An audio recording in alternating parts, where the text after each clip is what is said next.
La requisitoria di 2 ore e mezza del pubblico ministero, la memoria di 150 pagine per ricostruire il delitto, la richiesta di ergastolo, l'indomani l'arringa dei difensori nel tentativo di smontare le aggravanti per le quali l'imputato rischia il carcere a vita. Sarà pronunciata martedì la sentenza a carico di Filippo Turetta, reo confesso dell'omicidio volontario di Giulia Cecchettin. La Corte d'Assise di Venezia si riunirà nuovamente alle 9:30 e da quello stesso orario Antena 3 seguirà in diretta con un'edizione straordinaria le fasi conclusive del processo a carico del 23enne di Torreglia, ex fidanzato della vittima, processo che si è aperto a settembre e che per la formula del rito abbreviato concordata da accusa e difesa si è svolto con un unico teste in aula, lo stesso Turetta,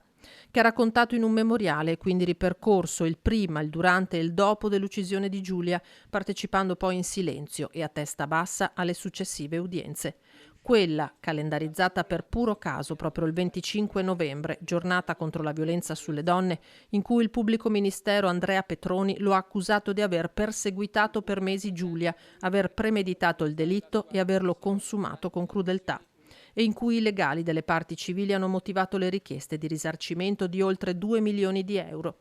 E quella in cui i difensori Giovanni Caruso e Monica Cornaviera hanno cercato di smontare le aggravanti con tesi e formule per le quali l'indomani Gino Cecchettin si è detto offeso e ha parlato di umiliazione della memoria della figlia.